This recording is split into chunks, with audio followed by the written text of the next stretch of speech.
Because at that point, they were arresting people Sure. for following them because it was an assault on a federal agent.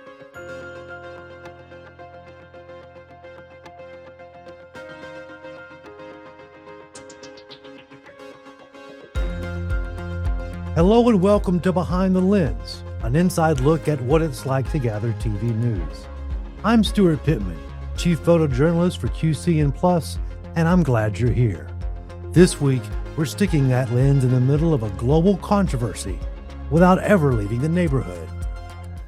What happens when an international crisis hits your TV town? Your founding fathers were the real illegals! Besides all the overtime you make?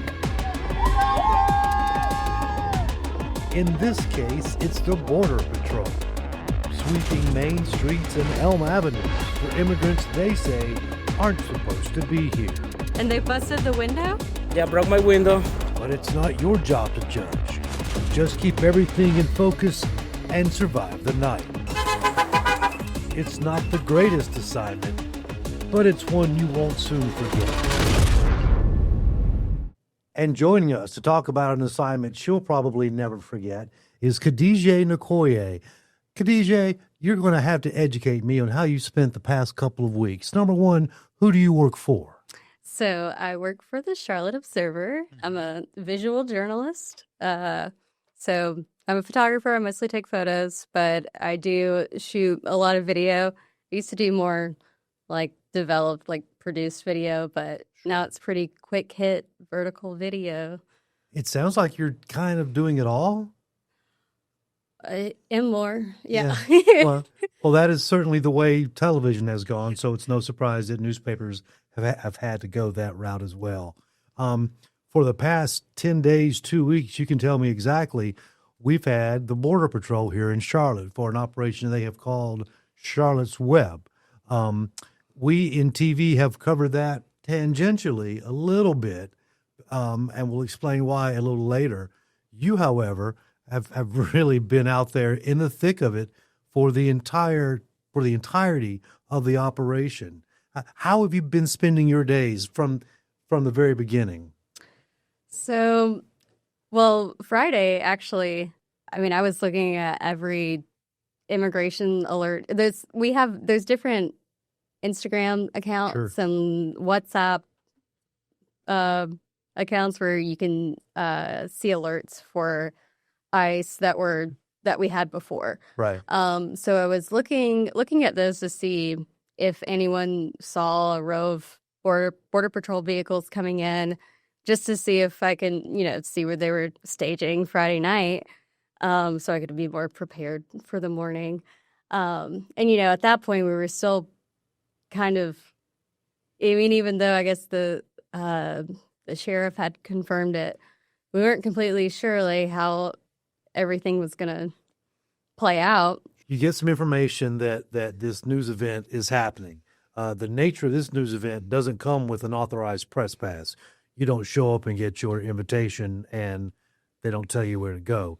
You show up, you're a fly on the wall, you're working the edges of the scene. You're not a large person or very physically intimidating, so you can't go in there and bully your way through. What do you do? Saturday morning, we had a conversation with the Chicago Tribune, and they told us that they were typically out, Border Patrol would patrol from 9 a.m. to 3. So I left the house around 8:30 in the morning, and I drove to the first location we had heard of them being at, and then I started to realize that I was the only one out, and no one, the newsroom wasn't really sure what to do yet. Right. But I had been, I'd been following so many people for so long, watching what they've been doing, and this is just what I knew I had to do. I was going to get up early and go. Right. And so I called an editor, and then I started delegating tasks. I was like, someone needs to send me alerts. Someone needs to send me a reporter to drive me around. And someone needs to go to these other locations because they're everywhere right now. Sure. Because, by like 9 o'clock, there there was so many alerts coming in. They were all around the city, And the first thing I saw, because I didn't run into Border Patrol the first day, but there was a man named Willie that he kind of became a superstar later on in the week. But he was stopped by Border Patrol twice in this parking lot. So I parked in a place across the street, and I saw the next alert was the shopping center in front of me, and I ran across South Boulevard. And I happened to see Willie by his truck, and I just started filming, and Sure. he had asked him what happened, and he's from Honduras. He's a citizen. He didn't speak the best English, so I also had him tell me his story in Spanish. Just because we have a video producer that could translate it. Right. Because I just wanted to make sure like I got his story correctly, Right. Did you find yourself using, I know this isn't your first assignment by any stretch of the imagination, but did you find yourself using every news gathering tool you had? It sounds like you kind of had to. If you roll up on a scene with a vague idea of what's going on, but your job is to confirm that your vague idea is correct. Did that take every skill you had ever developed in journalism? Sounds like it to me. I mean, absolutely. And I think I came up with some new ones. Yeah. Some things can't be taught in school, right? Yeah. And like I wrote about this a little bit earlier, just for myself, but I've had a hard time because no one taught me how to cover something like this. Sure. And it's, I was taught to do no harm, and there's so many stories that I could be telling, and so many families that I've spoken to that telling their stories could really like spark real change. And it's difficult because that would do harm to tell their story. Right. So even if they are like these families that are separated, if the ones that are still here are documented, that still could put a target on their back, Right. So it's really hard to deal with that, Sure, it's got some human emotion attached to it that maybe you didn't expect it when you rolled up. Yeah. This is interesting how you go about all by yourself for the most part covering this very mobile point. And we're going to talk even more about it when we get back. And welcome back to Behind the Lens, an inside look at what it's like to gather TV news. This week, we're talking about the Border Patrol. We're talking about the Border Patrol because they came to our area, Charlotte, North Carolina, and for a couple of weeks stirred up a lot of action. What would you call it? What were they doing here? Khadejeh Nikouyeh, who is joining me to allow me to massacre her name, and I apologize. Well, first of all, let's roll some video if we can. This might give us a better idea. This is video of some protesters on a bus. These are not people running from the law. They're doing their American responsibility and choice of protesting. So how did you come to be on this bus, young lady? So this was outside of Manila's, and this spot essentially became a symbol of the resistance here in Charlotte, like pretty organically. Originally there was just like a really small group or like demonstrating, and then by nighttime there was hundreds of people, and then it happened every night, and I was seeing these trucks go by full of people, and I thought to myself, I'm getting in one of those trucks. And because I was like, that's gonna make a good photo, Well, I was going to say, explain to the non-journalist why you would feel the need to get on that bus. Yeah, to be close to it, and like really, be get in the middle of it, kind of in the middle of it. But then also, it's just another. I mean, in my photos, I always love to have layers. Sure. So that layer of people in the truck and then the people, that interaction, Right. I knew it would make a good photo. I didn't expect to get in a van. I did get in a truck at one point, but so this work truck, it's a work truck. This man, Saturday, it's the guy that's waving the flag. Sure. One of his workers, they were at Lowe's, and one of his workers was taken. They asked him if he was born here, and he said no, and they arrested him, detained him. And so this work truck's going by, and I was like, hey, can I get on? And then they pull around and stop, and they let me on. And then one of the guys on the van already actually recognized me because someone was like, are you one of us? That's a loaded question. Yeah, I was like, and he was like, oh, that's Khadejeh.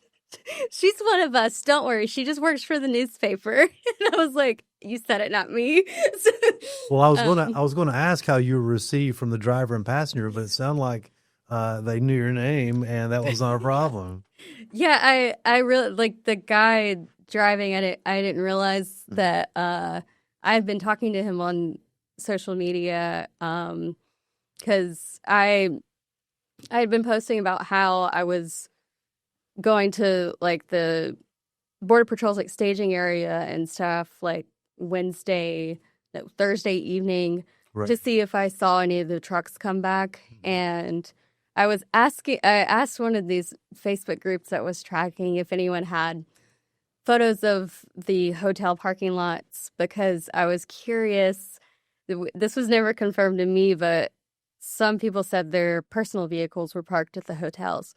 So I was trying to find photos of the hotel parking lots to see if the same cars were there because I was racking my brain trying to find any evidence that they were still here. Sure. Because they clearly like left that morning pretty early, and they had also left their staging area much earlier than they had been every morning.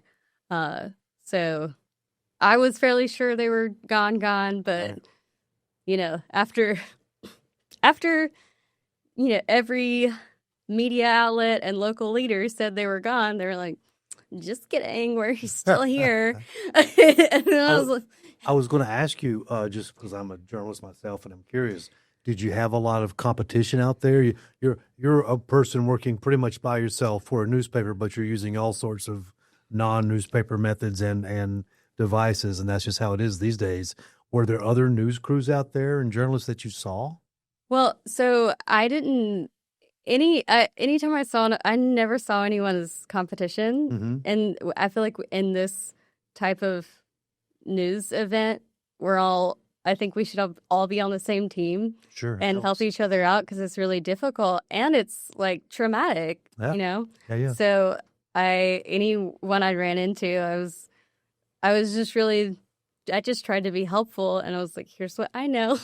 Networking. Yeah. And because I wanted everyone to, be a good watchdog in this situation and be successful. So anyone I ran into, I gave my phone number and I ran into a lot of volunteers that were also out following Border Patrol. Right. And I gave my phone number out so often that I didn't really think much about it anymore. Sure. Until one day I gave my phone number to this guy that was helping me figure out where it was a video that initially said that Border Patrol shot a man, but they were actually just chasing him.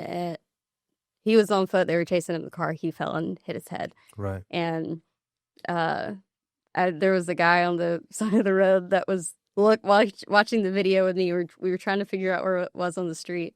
And then he was like, what's your phone number? I can give you some scoops. And then I just gave him my phone number, didn't think about it. And then he just goes, I can't remember his name, but he was like, so I'm a career criminal, reformed, because I got to take care of my kids. And I was like, good for you, man. I just gave you my phone number. Yeah. Well, I'm going to have to put on my father of two hat and discourage that here. Please, let's not do that anymore. It was funny, but he was fine. He seemed harmless. When you were out there, was one of the things, I mean, it's very easy to make a mistake and report something that is just a rumor and that's not happening, and that all of a sudden is all over the place. And the next thing you know, you said something really crazy happened that didn't. I mean, I know you didn't do that, but how do you make sure not to do that? That, to me, would be the biggest concern outside of physical safety, is getting the information right. How do you know? Well, so what I was just talking about was a great example because I see this video. I mean, it's pretty far away. It looked like, an ambulance and fire, just cleaning up a car accident maybe, or taking care of that. And the caption said, Border Patrol shot a Hispanic man. And so I immediately, I knew that it would be completely over by then. Sure. But I was like, I have to find out what happened. Because when, by the time I got out there, the newsroom had reached out to like some PIOs with like first responders in general. Like, I'm not sure exactly, but they were saying they thought it was a rumor, but didn't know what happened. So I started knocking on doors, which I was genuinely surprised folks that answered their doors for me, considering what's going on. Right. And I talked to a man, his sister had a video of it, or a video of kind of like the aftermath, and she had been there and she saw it. And she said they were chasing him. He fell and hit his head, and the first responders put him in an ambulance. She said he seemed alive. Right. And I could see that from her video. She was very close, actually. And the Border Patrol agents got in the ambulance. And when I had like given that information to the newsroom, then our like point of contact with whatever first responder, they said, oh yeah, there was non-life threatening injuries. Right. But they're taken to the hospital. That's a great example. Still no mention of Border Patrol, which is interesting. So it was difficult. It was very difficult because I followed so many things because like the way we couldn't really trust DHS because they say they're still here, and like Bovino's still on Twitter talking about being here, but I haven't seen them. Sure. So, well, we've talked about the protesters and the role of a journalist. When we come back, I want to hear about the Border Patrol themselves and how they handle their business, because not everyone in a helmet and a shield is created equal. I know that personally from some experience I've had covering protests and whatnot. So I want to hear all about it when we come back, and we'll be right back. And we're back to Behind the Lens, an inside look at what it's like to gather TV news. Joining me this week is Khadejeh Nikouyeh, who spent the past couple of weeks covering the Border Patrol as they've been covering Charlotte. Khadejeh, we've talked about being a journalist in the middle of all that and how you go about doing that job. We've talked about the protesters who let you ride along with them. Let's talk about the Border Patrol themselves. And it's sometimes confusing to know what federal agency they're actually a member of, but they're here. They're in turnout gear. How are they in person? So the first day, no, this is Sunday. So Sunday, I had a reporter with me, and we followed them, and we were able to catch them. I think at their first stop of the day, there was a man that had just left his house, and he was headed to, I believe he was a construction worker. Right. And So we were following them for a while. They'll have decoy vehicles that will throw you off. So we actually got pretty lucky because the decoy vehicle did throw us off, and I was pretty sure that was what was happening. So I was like, okay, like leave this guy. We'll drive around, and then we happened to see them at the first two vehicles. We saw them at an intersection, and thankfully they didn't notice us, because they would have just kept driving. But so we caught them at that one stop, and I got out, immediately started taking video, and told the reporter, I was like, you keep taking video, I'm going to take photos. And they were in the man's driveway, and I started taking photos, and I was like, playing my luck, trying to get a little bit closer. And eventually one of the Border Patrol came to speak to me, and he was like, well, you're well within your right to photograph us. Who are you, media? Who do you work for? Sure. And he was like, yeah. He's like, just don't get too close. Don't impede on our investigation. Which I know a lot of people that had much not nicer interactions when they were following them. So he said, do not follow us. And I said, I'm not going to follow you. And he was like, I'm serious. Like, don't follow us. I was like, I'm not going to follow you. Yeah. And then he said it again. And I was like, you know what, man? How about you do your job? I'll do my job. And then he just went back to their investigation. It was interesting that I do think because we stopped that they spent more time going over whatever information this guy had on him, and they eventually arrested him. Right. I tried to get I got his name. I like yelled out like, what's your name, man? And then the Border Patrol agent tried to tell me his name, and I said, not you, him. Then he once again told me not to follow him. So that was the only like direct interaction I had with them. Right. I did get very good at following them, too good at following them to where I ended up at stoplights with them, and they would get upset with me, and they would try to lead me into like areas where I could be blocked in. That'd be fun to watch. I got to say, I would watch that show. Them trying to fool you at stoplights. Yeah, one time they pulled into the back of a shopping center, and I was like, I'm not stupid. Right. Because at that point they were arresting people. Sure. For following them because it was an assault on a federal agent. Well, with that possibility in mind, that extreme possibility that you could go to jail for doing this job you've chosen to do, I have to ask you, why do you do this job? There's easier ways to make a living than chasing federal agents through a back parking lot. Well, because, I wanted to keep my community informed. Because, we don't, like I said earlier, we couldn't really trust what they were telling us. Right.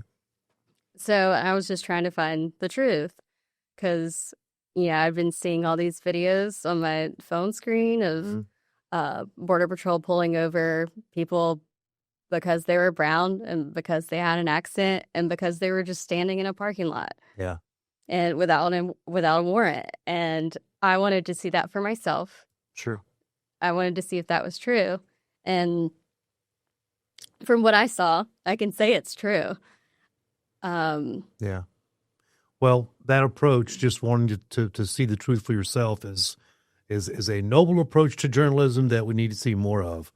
What would be your advice to a young journalist wanting to get into it, not sure if they can? What would you tell them? I would tell them that it has to be a passion. You have to be hungry for this. You have to be hungry about telling stories specifically in your own backyard. Right. I know I talked to a lot of student photographers that will show me their portfolio. They want to go to another country to cover war or something. I'm like, what conflict have you covered in your own backyard? Sure. Plenty of them. So, but yeah, and it has to be a passion. Like I said with Saturday, I didn't wait for anyone to tell me what to do. I was out on my own. I honestly, this whole past couple of weeks, I didn't wait for anyone to tell me what to do. Honestly, my boss would just text me and ask what I was doing for the day. So it definitely has to be a passion. Also, because you're not going to be rich doing this job. No, you're not. But you're going to have an exciting life if you do it right. Yeah. Even if you do it wrong. Yeah. No, I do genuinely believe I have the best job in the world. If you believe that, then you do have the best job in the world. And I sound like I'm getting on my dad stool here, so I won't do that. Khadejeh, thank you so much for coming in and telling us how you spent the past couple of weeks. And thank you for spending the past couple of weeks in the way that you have. I was able to sit today and look at some of your photos as I was putting some things together, and they're very impressive. And you don't get those photos sitting in a cubicle somewhere, nor do you get those life experiences. And while it's not going to buy you a beach house anytime soon, I'm a big believer that those types of life experiences and iconic photos that you have taken serve a larger purpose. So on that note, thank you so much for coming in and telling us more about it. And thank you, viewer, for watching Behind the Lens, an inside look at what it's like to gather TV news. We have no idea what our next episode is going to be about, but we'll be back with one, and we hope you will be too. Thanks. Queen City News Plus. Just search Queen City News on your smart TV's app store.